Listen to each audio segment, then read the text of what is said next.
Bonjour à tous, c'est Gromy. Alors aujourd'hui je vais vous faire une petite vidéo sur les carnets. Donc pas quel type de carnet acheter ou ce genre de choses, mais à quoi doivent vous servir vos carnets de dessin. En fait là je vous ai pris quelques images de carnets à moi. Je fais d'autres dessins sur des feuilles libres, mais c'est des recherches que je fais chez moi. Alors que dans les carnets c'est plus les choses que j'emmène en voyage ou que je garde à côté de moi pour si j'ai des notes à prendre. Et à mon sens, c'est à ça que doit servir un carnet. C'est surtout de la prise de notes et surtout quelque chose qu'on peut emporter en voyage. En voyage ou quand on va dans un musée ou ce genre de truc. Donc, je vais d'abord commencer par vous présenter un peu les carnets que j'ai actuellement en cours. Donc on a ce carnet là qui est plus pour faire des dessins uniquement. Je prends quelques notes dedans mais pas énormément. C'est vraiment un carnet de dessin. Je fais de l'aquarelle aussi dedans. Et après on a ce carnet qui est plus mes prises de notes pour de la bande dessinée. Ce carnet qui est plus de la prise de notes générale on va dire. C'est le carnet que j'emmène quand je sais pas exactement, enfin quand j'ai pas de projet en cours quoi. Donc je vais prendre un petit peu toutes les nouvelles idées qui viennent. Et ça c'est un carnet que j'ai plus pour tout ce qui est game design, level design. Parce qu'en fait j'ai plusieurs casquettes, je fais plusieurs choses en même temps. Je fais à la fois des jeux vidéo indépendants. Donc en tant que game designer, développeur et artiste. Et j'ai aussi des projets de BD ou des projets de jeux de société, des projets de plein de choses. Du coup j'ai essayé de compartimenter un petit peu ça dans les carnets. Bon c'est pas des compartiments qui sont vraiment très clairs et nets hein. Dans certains carnets, enfin dans les carnets on trouve de toute façon un peu de tout. Je sais juste que quand j'ai un projet je vais prendre plutôt ce carnet là. Quand j'ai un autre projet je vais plutôt prendre celui-là. Mais de toute façon, quand il y a une idée qui vient sur autre chose, il faut bien que je la note quelque part, donc je la note dans le carnet que j'ai sous la main, quoi. Donc après, ça c'est l'organisation de chacun, chacun fait comme il veut. Moi, je sais que je m'organise comme ça parce que j'ai différents types de projets qui viennent. Il faut que les carnets, ça soit en rapport avec vos projets. L'important, c'est de pouvoir prendre des notes, que ça soit visuel ou écrite, sur ce que vous voyez ou sur les idées que vous avez. Parce que le pire qui peut arriver, c'est d'avoir une idée, de se dire ah bah je m'en souviendrai, et puis de finalement quand on revient chez soi le soir, c'est ah merde c'était quoi l'idée, je m'en rappelle plus, et du coup on perd des idées comme ça. Donc soit ça laisse un sentiment de regret derrière soi parce qu'on a perdu une idée, soit et du coup ça continue à nous hanter entre guillemets, soit ça empêche de comprendre que l'idée qu'on avait eue au final elle est nulle une fois qu'on la relit. Et donc du coup on est hanté par un truc qui finalement était pourri, donc ça sert vraiment à rien. Donc voilà, donc c'est ces différents carnets, je vais vous montrer un peu ce qu'il y a dedans. Donc on va commencer par le carnet de dessin. Donc là ça c'est des trucs que j'ai fait au musée quand j'habitais à Angoulême. En fait il y a un musée qui est gratuit. Et donc il y a à la fois de l'histoire naturelle et des beaux-arts. Il y a une exposition africaine permanente aussi, enfin il y a pas mal de trucs. Et vu que c'était un musée gratuit, j'y ai quand même passé pas mal de temps. J'y suis revenu semaine après semaine pour faire des croquis dedans. Maintenant je suis à Rennes, il n'y a plus ça, donc c'est un petit peu décevant, mais bon.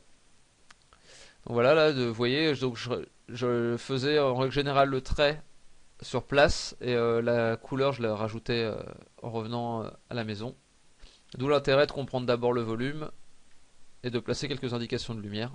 Donc là vous voyez que je fais également quelques croquis d'illustration dedans. Donc voilà, prise de notes. Faut pas oublier de mettre un peu de texte pour expliquer un peu ce que c'est, s'il y a des termes à retenir ou s'il y a des impressions que vous voulez retranscrire. Voilà, test de technique. Ça sert aussi à ça les carnets, ça sert aussi à faire des tests. En règle générale, c'est des notes que vous prenez uniquement pour vous. C'est rare que quelqu'un vous les demande. Ça peut arriver qu'un employeur vous demande un petit peu de voir vos carnets. Et dans ce cas-là, c'est bien d'avoir un carnet qui est relativement propre, donc un peu comme celui-là, où les dessins que je fais dedans sont relativement finis. Et c'est pas juste de la prise de notes rapide, je vais vous montrer que dans les autres, il y a des choses qui sont vraiment très personnelles et qui sont vraiment que pour moi. Donc vous allez avoir la chance de rentrer dans mon intimité. Mais en règle générale, c'est pas du tout fait pour être vu, donc vous pouvez faire des tests, des dessins qui sont pas forcément finis ou des trucs desquels vous n'êtes pas sûr. De toute façon, c'est pas destiné à être montré.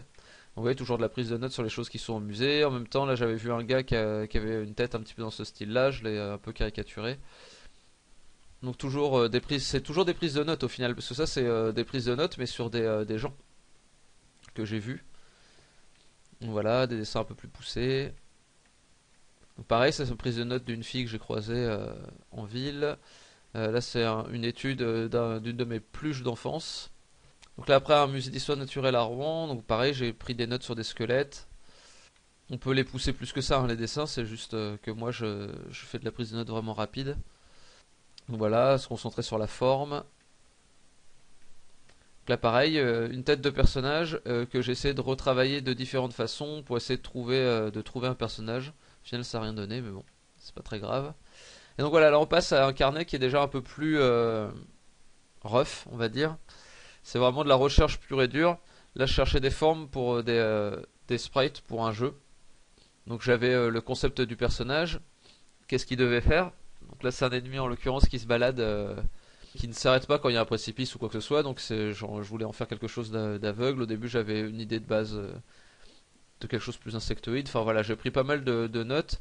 J'ai essayé de retrouver le même vocabulaire graphique sur d'autres types de personnages. Enfin voilà, là on est vraiment dans la recherche. Là c'était du graphisme de jeux vidéo. Donc là c'est des recherches de BD. Vous voyez que c'est très très rough quand je fais des recherches de planches de BD. J'ai les dialogues qui sont un peu autour et après j'essaie de voir comment je les agence dans la page. Et de toute façon après je pars en numérique. C'est là où je fais mon découpage vraiment plus précis. Là c'est vraiment pour avoir une idée du rythme des pages. Et comme ça je peux enchaîner très très vite plein de pages.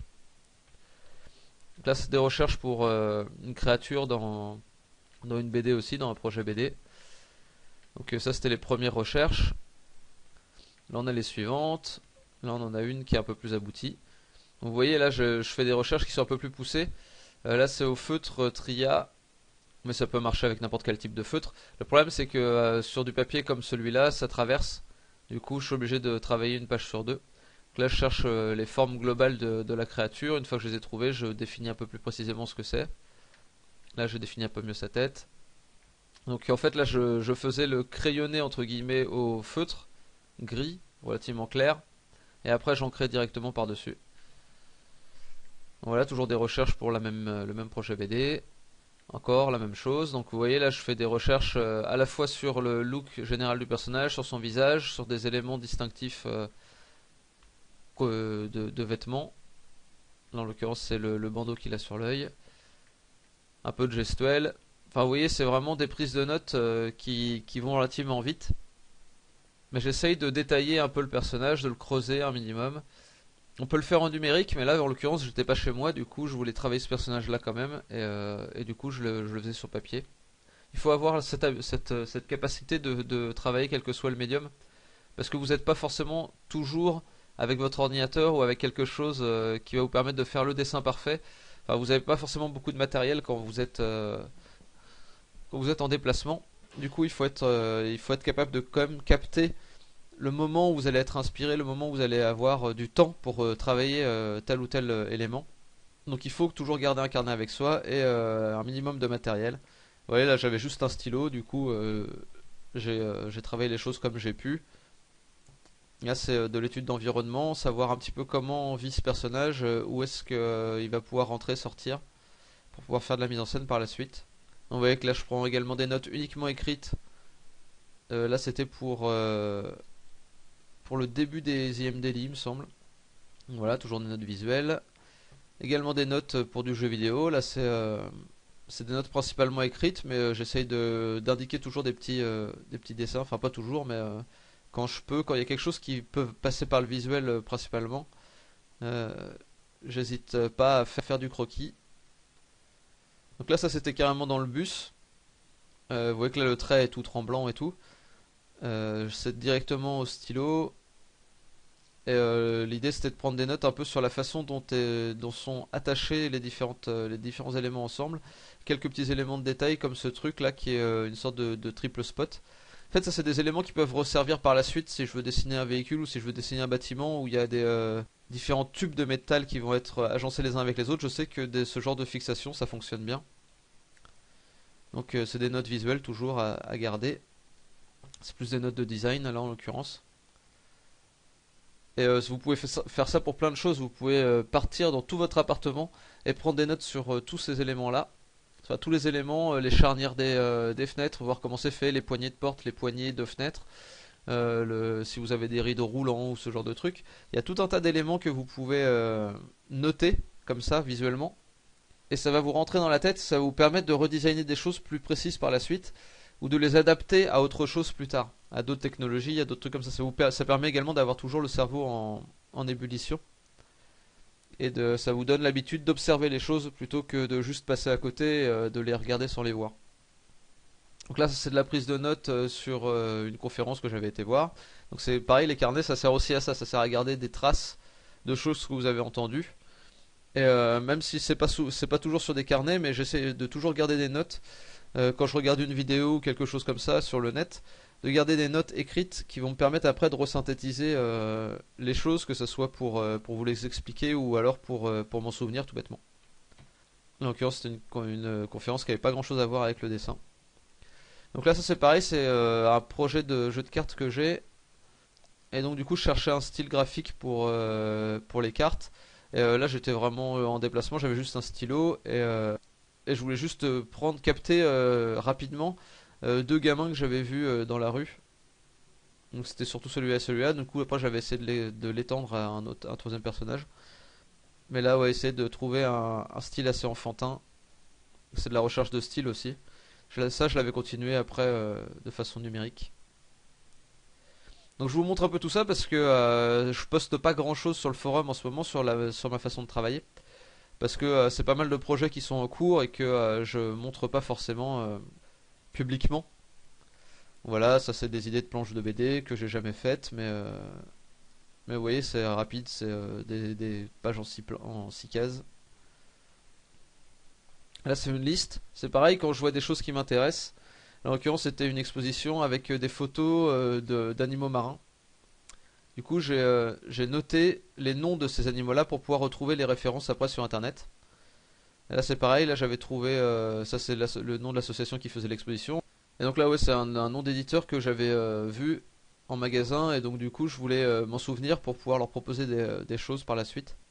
Parce que j'avais l'impression que ça rentrait un petit peu dans ce que j'aimais faire. Et en fait, il s'est avéré que ça, c'est un éditeur qui est mort depuis. Donc c'est quelque chose que j'avais vu dans un magasin, mais ça devait être des restants de stock. Enfin voilà, du coup on découvre des choses comme ça après en revenant chez soi. Donc voilà, ça c'est au début c'est pareil des IM training. Donc j'avais essayé de faire un petit schéma pour toutes les notions que je voulais aborder. Ça s'est pas mal étoffé par la suite. Donc là pareil, ça c'est plus récent, c'est des images d'un personnage de jeu que je voudrais faire. Donc pareil, ça c'est mon carnet qui est plus pour le game design. Vous voyez là c'est des feuilles à petits carreaux. Ce qui me permet de faire des schémas un peu plus facilement pour des niveaux. Et donc je prends beaucoup de notes écrites, mais également quelques notes visuelles. Donc, vous voyez, beaucoup de schémas et ce genre de trucs. Ça peut être un peu obscur pour les gens qui ne sont pas moi en fait, ou qui ne sont pas dans le game design particulièrement. Mais moi en tout cas ça me parle et ça me permet de prendre des notes là-dessus. Donc je ne vais pas passer trop de temps dessus parce que c'est pas du tout l'objet des vidéos que vous venez chercher sur illustration motivation. Mais bon voilà. Et donc ça c'est trois carnets qui définissent d'autres choses que j'ai faites, mais c'est des carnets qui ne sont pas trop utilisés. Donc le premier carnet c'est un carnet A6 qui permet vraiment d'être trimballé partout. Donc voilà, j'ai fait quelques croquis dedans, mais je ne l'ai pas utilisé très souvent parce que ça reste quand même vraiment petit pour dessiner. Ça oblige vraiment à être très très concis.